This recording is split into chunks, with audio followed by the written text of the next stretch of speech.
Coming up, we'll tell you about Nassau Community College's recent status change, give you information on Nassau County's Summer Food Service Program, and tell you what's going on in and around town. All that and more on North Shore News.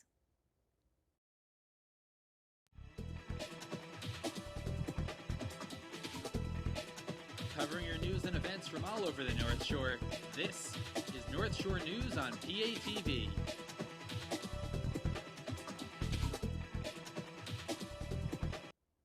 Hello, I'm Mylan Studart, and welcome to North Shore News.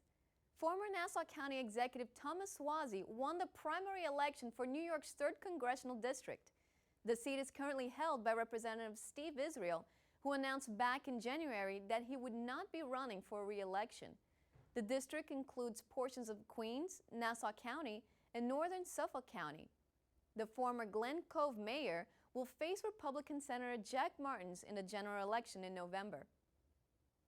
Nassau Community College has been placed on probation. The Middle States Commission on Higher Education cited a lack of evidence that the institution is in compliance with 7 out of their 14 standards, including leadership and governance, administration, integrity, and assessment of student learning. Nassau Community College remains accredited while on probation, and the Commission will determine if the Nassau Community College has made appropriate progress in addressing the cited concerns. Counterfeiting is a billion-dollar global industry, and the United States is #1 destination for fake merchandise.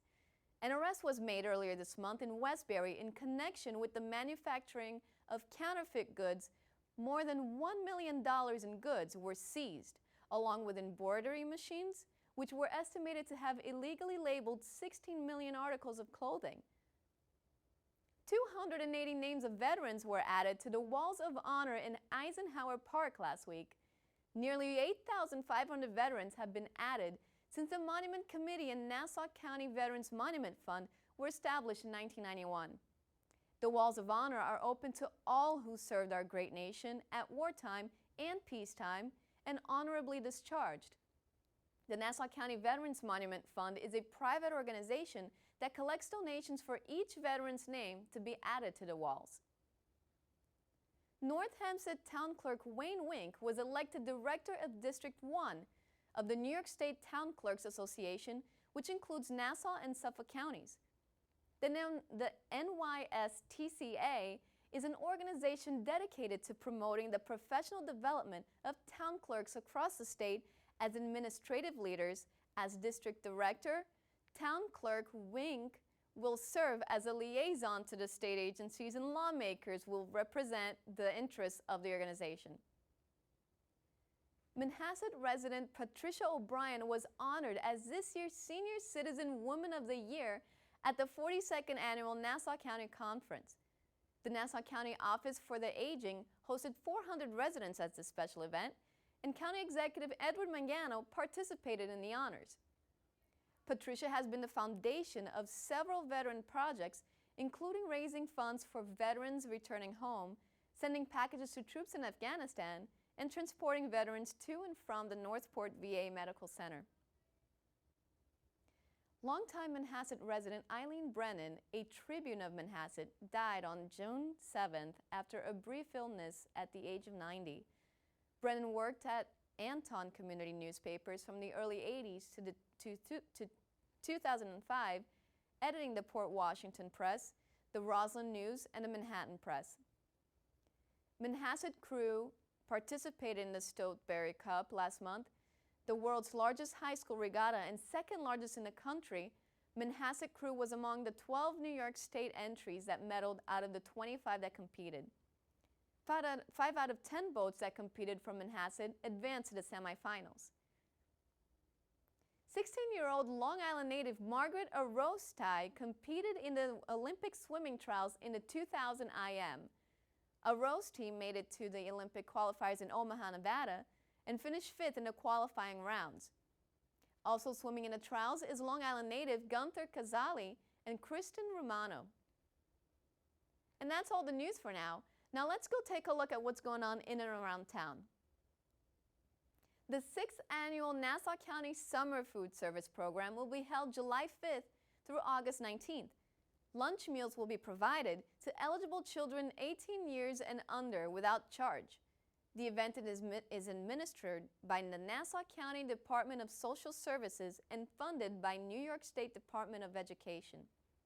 This summer, the county expects to serve approximately 70,000 lunches to 2,800 children at 33 communities in July and August.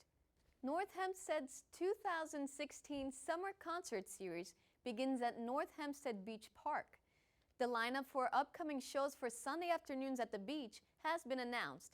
The concerts start at 1 p.m. in front of the beautiful backdrop of North Hempstead Beach Park.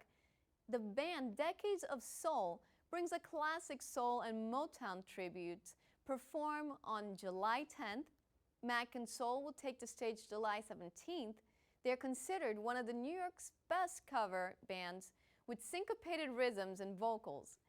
The project will be performing some of the greatest mix of classic pop and current favorites on July 24th. The summer series wraps up on August 7th with 1910 Fruit Gum Company covering hits of the 60s and 70s. Once again, this summer, Great Neck Plaza is also hosting its annual summer concert series. Residents are invited to a night of music under the stars at Firefighters Park every Tuesday at 7 p.m. through August. Visit greatneckplaza.net for the performance schedule. Veterans in our community will soon be receiving assistance with securing entitled benefits, job counseling, and legal advice. A veteran stand-down will be held Tuesday, July 12th from 10 a.m. to 2 p.m. at the American Legion in Hempstead. Clothes and food donated by the community will be made available to the veterans, as well as a barbecue, haircuts, medical screenings, enrollment in the Veterans Affairs, healthcare system, and dental cleaning. And that's all the news for now. For more information about North Shore News or to see this episode again, you can visit us at www.patv.org or like us on Facebook. For North Shore News, I'm Mylan Studart.